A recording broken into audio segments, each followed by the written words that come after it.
We are live. All right, guys. I think we're live. If you've got I'm Yeah, trying. one I see it notification. now. I don't have it on here. Let's see if it's working. Oh, hey, there we go. Oh, that's not bad. I will have to mute that though. Cool. Actually, it looks not so bad on there. It's just my computer that's making it look all crazy. All right.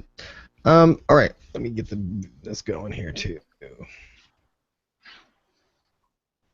All right, everybody, gonna give a hello. Hello. Hey. We're both coming in pretty loud and clear. And we are live. We are recording. Let me do this.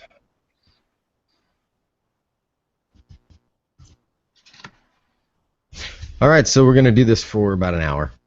Well, maybe less. Actually, a half hour would be just fine on this. The usual podcast that we do goes for about an hour, and that's where we talk about, we do the main topic, but we have a lot of different things set in. But today we're just going to go with a single live topic. So we'll just do an official opening for the podcast. So, hello and welcome to another episode of DnD5eTV. Wait, no, actually, welcome to another episode of DnD5e podcast. Thing is, we're doing it live on YouTube right now. We're streaming on Google+. I have got, well, actually, gentlemen, introduce yourself. Let's start with Pfloyd. I'm Pfloyd. 20 years of experience as a DM. Probably closer to 25 now. Getting kind of old. Getting old. Most of my background is D&D 2nd edition. Did do some White Wolf games. D&D 4th edition for a short period of time, and now full-time 5th edition. Excellent. And Mr. Kevin Coffey. I am Kevin Coffey. I'm a DM and I play D&D, but I have a blog called critforbrains.com. And I played D&D in high school and then didn't play it again for a long time, but got back into it with 4th Ed, played some Pathfinder pretty hard for a while, and then now pretty much everything I do is 5th Ed. Nice. Excellent. And we actually got to play together. And Pfloyd, you were my DM for a long time, actually, for a couple of different campaigns, and you've played in my campaign as well. So we've all played with each other. Yeah. All right. Gamed with each other. Let's clarify. So today's topic is how to, and this is an idea that I had because of some experiences about working really hard to get a bunch of treasure and then not really doing much with it, not having the finances or not having that financial background of what to do with my stuff. So today is about making treasure valuable for your characters, and I want to come up with a few different ideas on how to do that. If you're in a campaign that has a lot of even if it's minimal magic but lots of treasure or whatnot, how do you keep your characters interested in the treasure? Because that's the whole point, I think, is not only the adventure and the role play, but you also get treasure, and it's fun to do stuff with your money. The whole goal is to actually gain levels and whatnot. So I personally have just had some groups where we get a bunch of treasure and we put it all into a party treasure list, and it kind of stays there for a while. And even though we go to a city or a town and we start to use some of their facilities, it's minimal, so it's copper and it's a couple silver, and you're really not keeping track of it until the end, until you split up all your party treasure. And then once you do that at the end of the campaign, what do you do with it? What do the players do with it? Now, Kevin, I recently played a game with you, and we were pretty poor. We really had minimal gold, and we had to actually spend some money in the town on things like horses and whatnot to do it. So it made it, and I think I was playing a bard, so that going in and doing a gig at the local tavern, I could get a few coins there, and those are like, I was hoarding that. That was like, yeah, I'll take that. I'll take that. Sing for your supper. Yeah, give me that. Yeah, I started the campaign at 3rd level, but the way I kind of had everybody come into the campaign with the character backgrounds, I wrote them. It's a home brew campaign for 5th Ed. The way I wrote them was either you were like down in your luck and looking for work, or you had gotten arrested, or stuff like that. So pretty much everybody had nothing. And they did a job and got paid for it, and they got paid a decent amount for 3rd level. but the country's also at war, so certain things were more valuable. So when you guys wanted to go buy horses, normally a horse costs like 40 gold or something like that. But to make it a little more difficult on you guys, I said, well, gold, a horse costs 175 gold. So you and another character, I think all of you guys bought a horse, and this was not intentional. But in the first battle, after you guys bought a horse, these gnolls came up and killed your horses immediately. Destroyed Eric. Yeah, Eric the horse. So like immediately you guys lost the horse, or lost the horses, and so you just dropped 200 gold on nothing. But I also like the idea of like treasure has value, and spending it on stuff is a good thing. But at some point you guys should have enough gold to go buy some weapons or improve the weapons you have, and stuff like that. I mean, I think gold is really good and it can help you do stuff. I'd rather give the players gold and have them choose what potions they buy or what weapons they buy than be like, in this room you found I don't know. It lets the players play around a little bit more. Sure. What about, well, we talked about tack and harness, armor and weapon maintenance. So what are some ways that we can fix this? Do you start at the DM level where you really minimize the amount of treasure that they get, just like people that play low-level campaigns? Or do you give them an overall goal, or so that they can hoard their own money? Once they get a treasure hoard, they find it at the end of the dungeon or whatnot, they split it up immediately and they've all got their stuff. Let's talk about like maybe goals for financial goals for characters. What are some things they can do financial with it? Planning for your PC. Exactly. Come on into Grimtooth's Financial Planner. Start a financial planning business would be one thing you could do. Yeah, exactly. Well, one of the big ones is strongholds and things like that, and that was a big that was a big one in second edition. I don't know. I never played third. I don't remember it in fourth, but it didn't seem like as big of a thing. Though you can, if I understand correctly, you could buy magic items in third and fourth edition. So I think that is what a lot of characters hoarded gold for. But fifth edition is kind of written with the idea that there's no magic item economy unless you install one. So something like a stronghold is definitely a big money sink, or a ship, or things like that, because one of the fun things about a stronghold is they pool their resources, or maybe they have separate strongholds. They have to maintain them, so it becomes kind of a recurring cost. So then they have a maintenance cost, and then there's natural disasters, or monster raids, or a civil war, peasant insurrection. There's lots of ways you can whittle down some of that excess treasure. Now, the problem is that tends to be kind of more of a higher level goal. So characters are either kind of like, it's like a feast or famine situation. The first couple levels where they're scraping by whatever silver they can to get anything better than grog from the tavern, and all of a sudden in the mid levels they have a lot of money and they're not really paying it. They're going into the tavern and then they're throwing gold everywhere. Give me the best that you have, and things like that. So That's high level though. That's like high level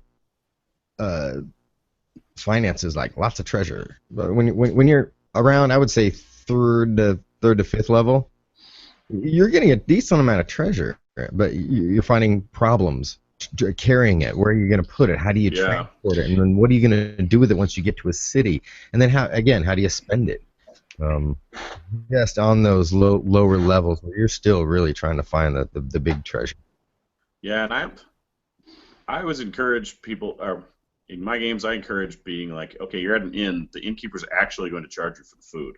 So I don't like I know the current DM's guide has or maybe it's player's guide has a chart for weekly costs for what you're doing, and I'm like, that's fine, but I'd rather be like, you come to this place and you have to give them 10 silver or you can't sleep here. Right. And paying for stuff. And making sure that the characters then have it listed and have it listed on their sheet, have every denomination that they have on their sheet so they can do it. But do you think some people just don't do it because it's time consuming, and they're really only looking at, the thief always wants to grab the gems and always wants to grab, but what does the thief do with it? Yeah, that's why one thing I was frustrated with in 4th Ed was it seemed like the magic items I wanted cost entirely more gold than the level of player that I had would ever have. Like, you could go buy it, you would never have enough money to actually pull it off.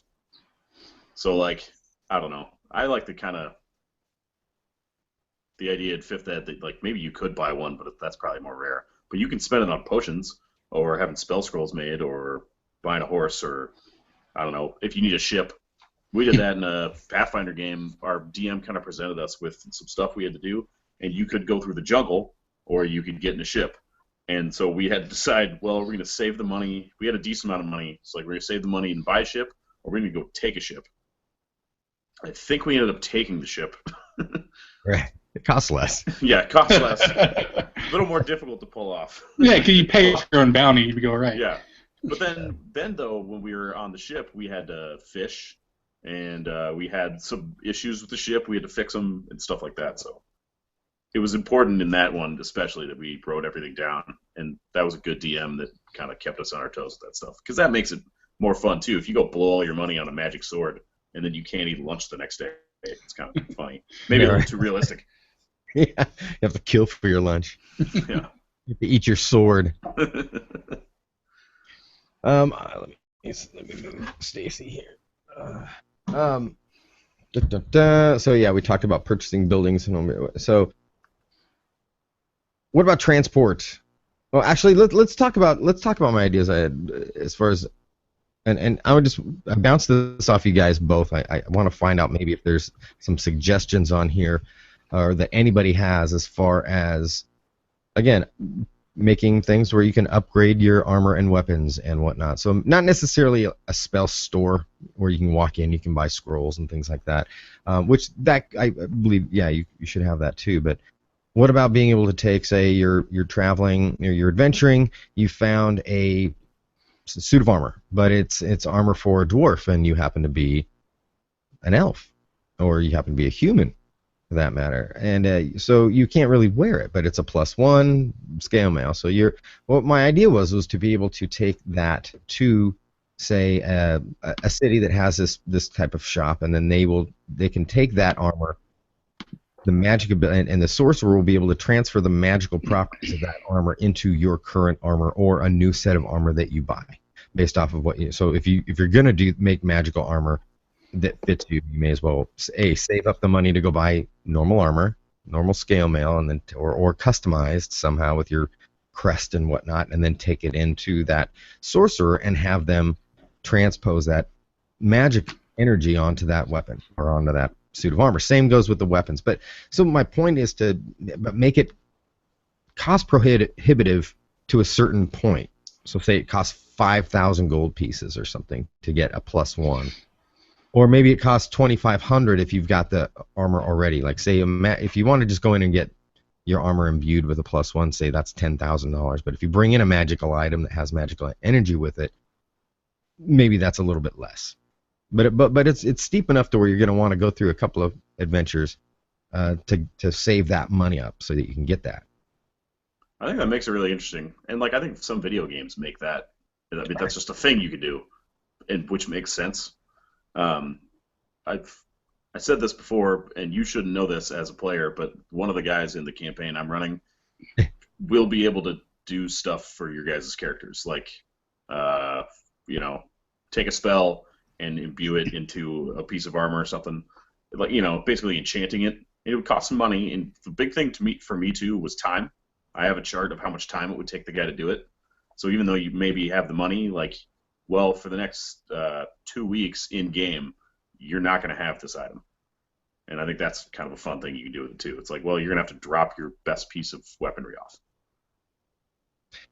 And the other thing was, I wasn't happy with if you find a magic sword, is that any, but what about if you have like a family heirloom sword that just happens to be not magical? So you're able to do that as well. So you still have to give that over, and you can hand over your sword that you have. You don't have to just go with this and ditch your old sword.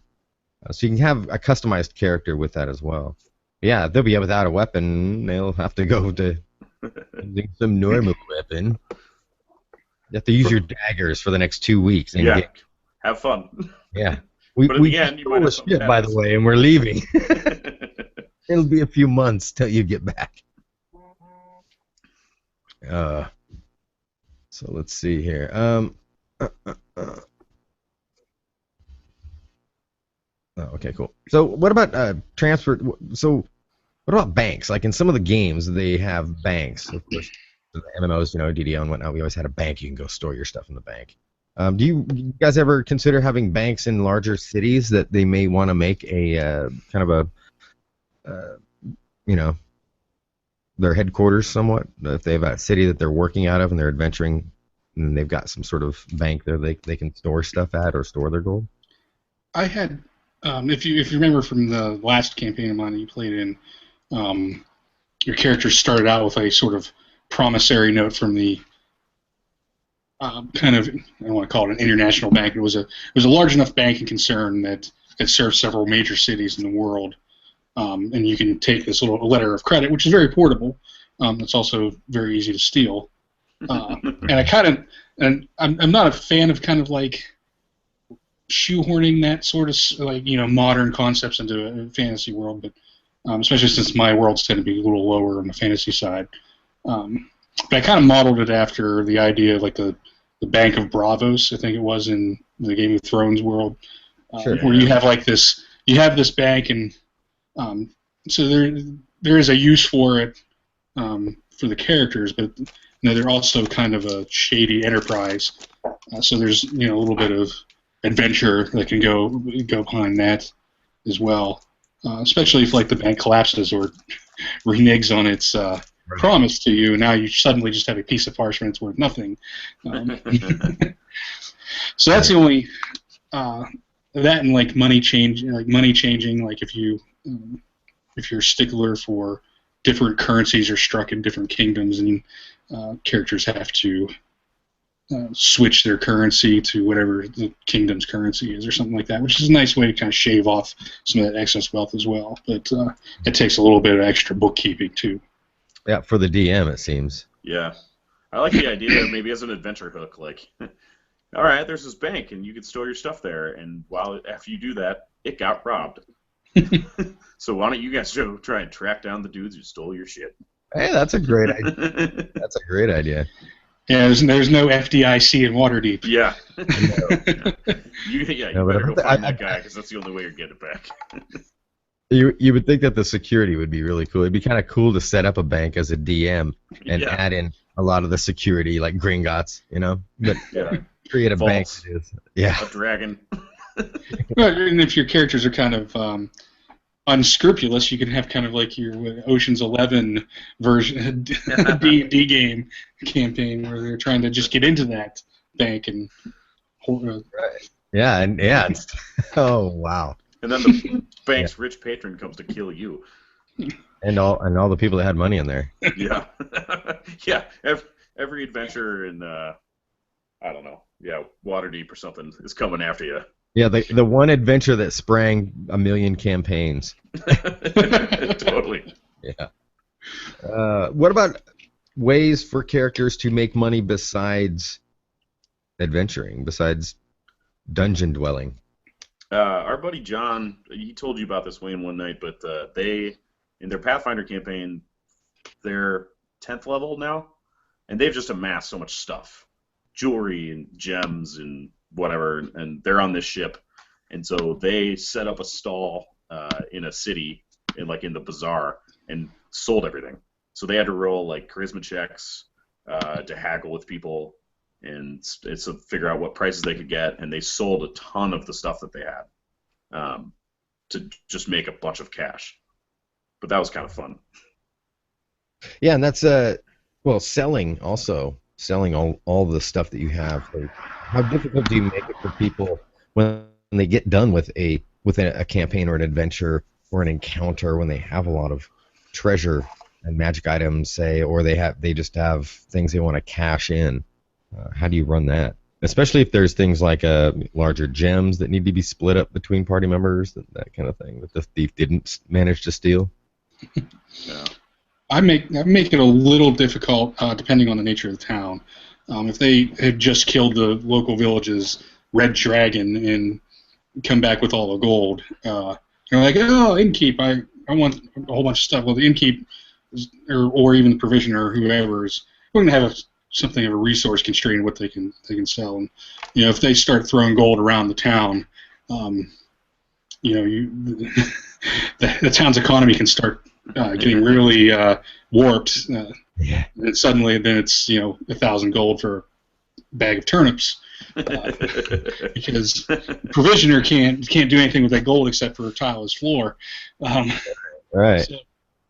So and I also enforce the encumbrance rules, so that also makes it tricky, because if they're out in the wilderness and they're coming back with this horde, they might have to hire hirelings to help them haul it, and then suddenly, instead of the adventure being that they're the caravan guard, they are hiring other people to be their caravan, haul their gold to the nearest city, and then trying to figure out, again, what to do with it. At that point, you're rolling into town with a few thousand gold pieces. You've got to secure it somehow. You've got to find ways to divvy it up, and then once you divvy it up, if you can't carry it on your person or on your wagon, and you're still a party, so you guys have this hoard of treasure with you. How do you dispose of it? Yeah, we had an adventure once where, it was the same when we bought the ship. We had to hire guys to run the ship because none of us could sail. So, we would also then pull them on adventures. And sometimes, one time, the DM was like, yeah, this guy doesn't want to go into that temple that you just killed a basilisk outside of. He's freaked out. So we had to fork over more cash, basically, to get him to go with us. So how lean do you keep the characters? How lean do you keep them on gold? They were, that's a good question. I mean, that's something to think about. I think as a DM, I mean, you still have to control every aspect of the game, but you're also controlling how much magic item. Everybody talks about, well, I don't like to play high level magic items. I like to play low level magic campaigns, and I'm fine with that, whatever. But nobody really talks about playing low finance games. And usually because that's just a given, but when they start out with the starting gold, and then you just kind of say, well, I'm making a 5th level character, I'm going to assume he has this much gold. Nobody really has to think about it until they hit that big score. Yeah. I would just be worried if a character was running around with 20,000 gold pieces. It's like, well, they could do anything. Right. Bribe anybody, buy anything. Why keep That's scary. Why keep risking your life when you've got all this treasure? It's like, let's just go buy a farm now. All right, we'll see you guys later. Let's start a new campaign because my dude at 3rd level just retired. Yeah, he just bought a tavern and he's never leaving. Right. Yeah, luckily that flashing that kind of money around also attracts kind of CD elements. Yeah, so totally. It can become a burden. Have you ever had your players get robbed by an outside force, not by their own thief? Oh, yeah. I haven't, but that's something that's going to happen. Is that another thing I should know? Yeah. Should I have my character start sewing up gold pieces into his tunic? Yeah. Be like, hiding. For some reason, Wayne's character, he had all his clothes shredded off of him and everything stolen. Yeah. I got it in my loot case. Yeah. It'd really be a loot case there. Look at that. Playing words.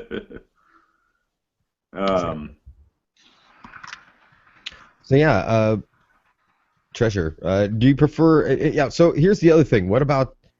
Again, we talk gold. Do you? It seems like a lot of times it's just that. It's basically like credits. Like when you play a space campaign, you use credits, 50 credits for that pass. And it almost seems like there's no other reason to have anything other than gold pieces unless you're buying, unless you're a financially aware campaign where you do need silver, you do need copper. When you use Electrum, I don't know. Never. Never Electrum. And I still write it down on every character sheet. When you use a platinum piece, how do you do that? It all goes back to gold, and then the gold itself goes to usually gems, just to make it easier to carry. So there should be a decent gem market, in every city. People are constantly wanting to offload this heavy gold so they can carry their wealth on them in gems, bury it easier, or hide it or secure it easier. Yeah, I always think it depends on where you are. I mean, because as a DM, you could say, well, this city, most everything can be bought in silver. If you just walk in with a bag of gold, they might think you're a weirdo, or Really? maybe not even be able to deal with you. Because like, well, here's 20 gold, and they're like, I don't have change for that. Right. Or what if they don't even value gold? What if that Yeah. particular this doesn't? Yeah, we don't take gold here. We only take platinum. Or like, what if you went to a country that they mine so much gold, they're like, yeah, we don't. That's You're worthless. walking on gold right now, sir. Yeah. The toilet paper we have in the bathroom, yeah, that's gold. Gold leaf. Yep. So. Yeah, there's that was a big kind of theme of Dragonlance, right? It was post cataclysmic, and gold didn't have a lot of value. It was all steel because you can turn steel into something that was useful. Right. Bars like gold press platinum. It all comes back to Star Trek. Yeah. Again, it's all like a credit system. I brought this up with my guys, and I was all about this. I do love, and I showed you guys these coins, like metal coins from rare earth. I had an idea of trying this out on players where I would, these aren't super expensive, but like this piece right here, I think these are 100. I mean, these are 50s, but they do have larger ones that are like 500 gold piece. So I thought about how fun would it be to actually have each player have real gold, real money, where they have That's awesome. They keep track of their own finance, and it'd be like Monopoly. So whenever they bought something, they would actually have to give the DM a copper piece or two, or a silver piece, or they would have to buy their armor. They'd have to collect, that much. Now, if you wanted to spend that much money on it, you could get the metal ones. But if you wanted to do it any other way, say using a little bit of, you can buy coins, plastic coins, metal coins, or go to the like Michael's or hobby store and get gems. Get the little plastic color. So each color maybe represents a higher denomination. So this is a 500, this is 1,000, this is a 5,000 gold piece gem. Things like that. So. And then the thief player has to actually physically pickpocket. Yeah. Now extra level of skill. Yes, that would be great. But that could even happen. Looked into the companies that make tokens for like video game machines at places. Oh yeah. They have online websites, and most of them have very limited. You can get a star on one side and your logo on the other. But I looked into having those printed up. The unfortunate thing is you have to order like 10,000. Oh which wow! is just way too much. Mm-hmm. But it was funny. We're talking about this today because we backed a Kickstarter, a few friends and I, for not campaign coins. That's a company. They're pretty awesome. They make awesome stuff. Yeah. But another company, and they ship today. So I was hoping I would have them before we did this podcast, but they won't be here for a few more days. But I'm looking forward to be able to use those. That's cool. To hand them out to players and stuff.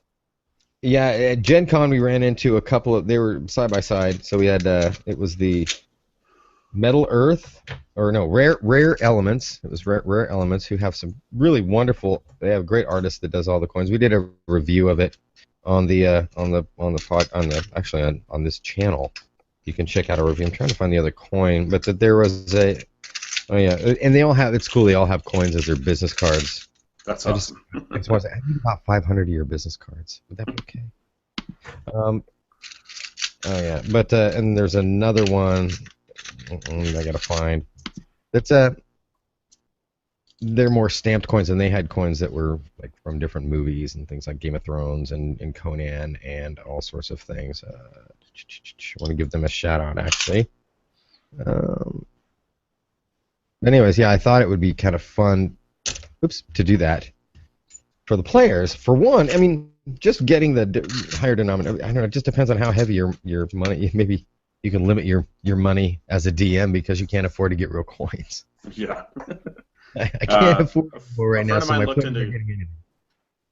looked into getting the plastic pirate coins from Oriental Trading or Nobby's. We have Nobby's here where we're from, but Oriental Trading or whatever, and just spray painting some of them copper with copper spray paint. Mm-hmm. Some silver with silver spray paint, but using those, I mean, that's a pretty cheap option. that Yeah, you I do did the same some. thing. I made a press, and I did some out of Fimo, but the problem is you can't really paint those. Um, Yeah. they don't really. They get sticky, and you can't. It's just and it was tough. I think I don't know, I think it's doable but at lower levels, but I also think that if you incorporate the gems and the different coins that have higher numbers, your character Yeah. it might be fun for the players, and I might try that out because I just love the coins, and plus I'd be the bank, so I'd have the most coins.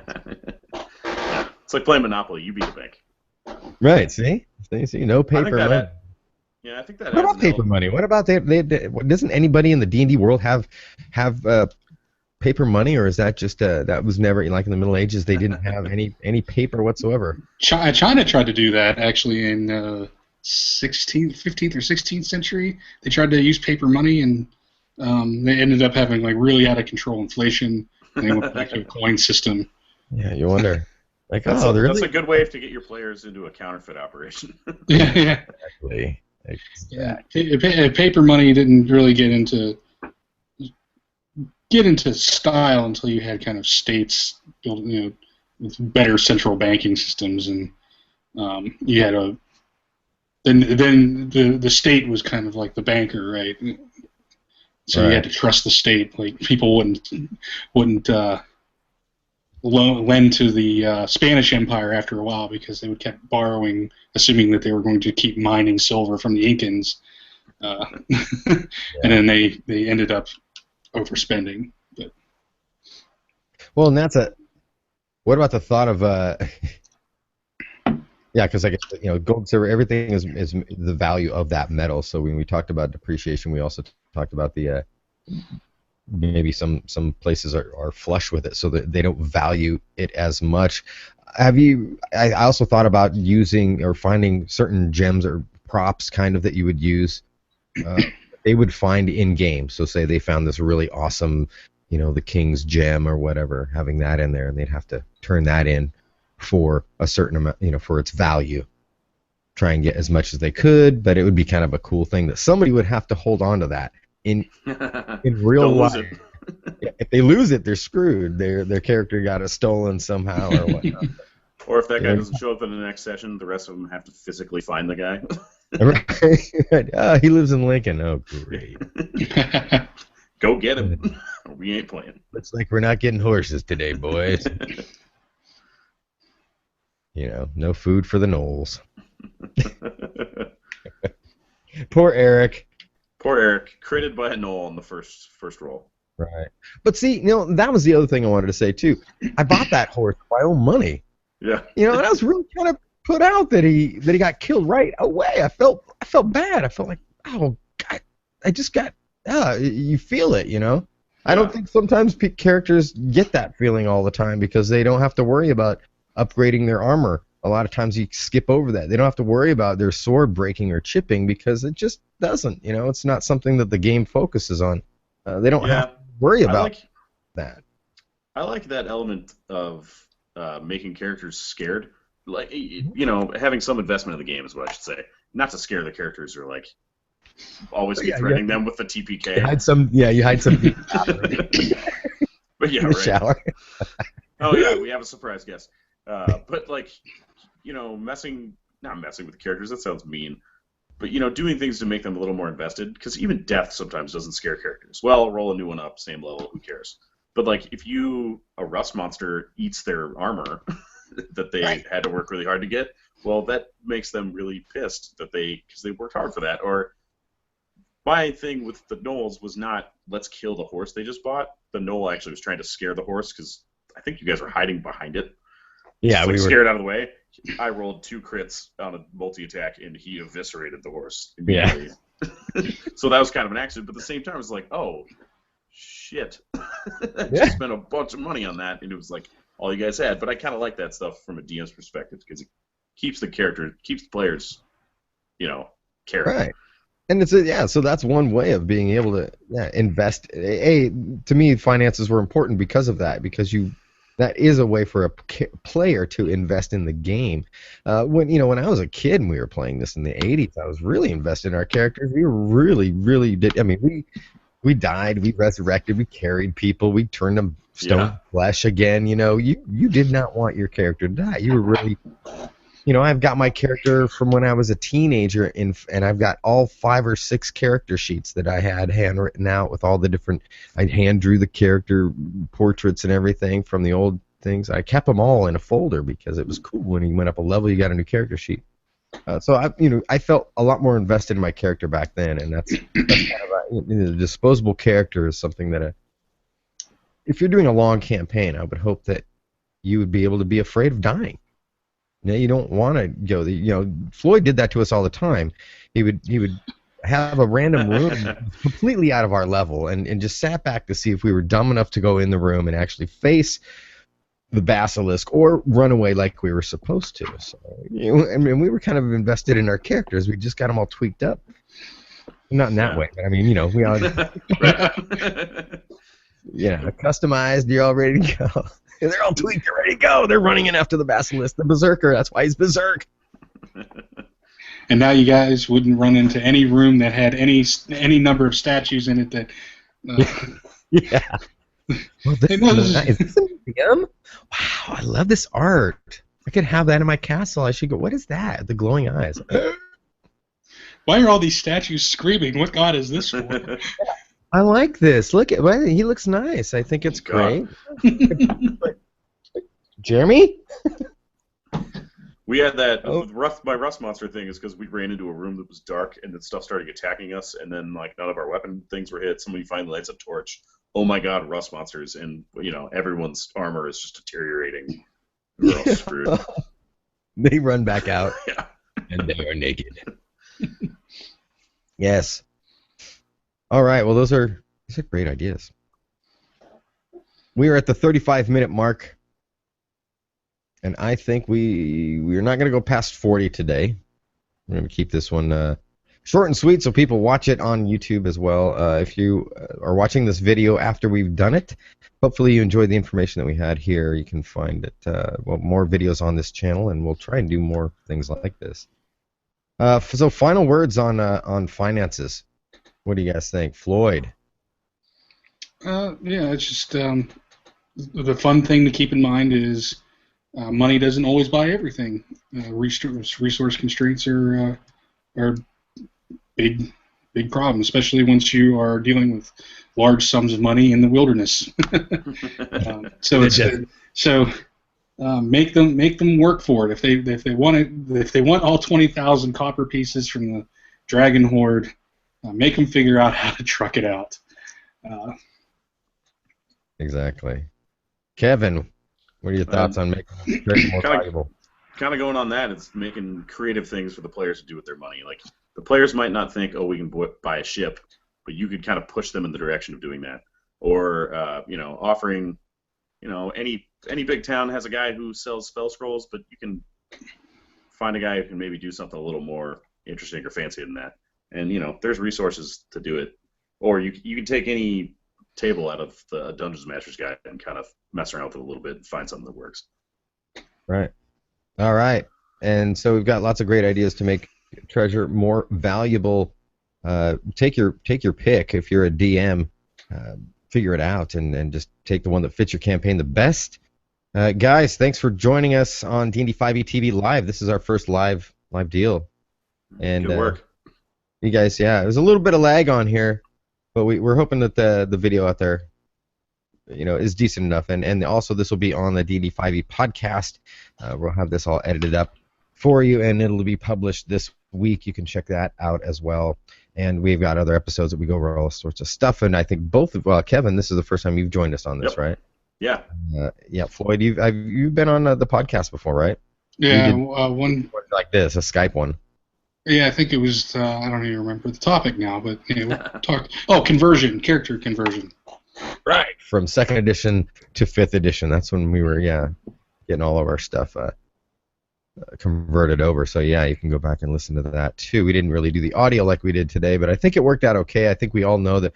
Well, at least me and Kevin need to buy new computers.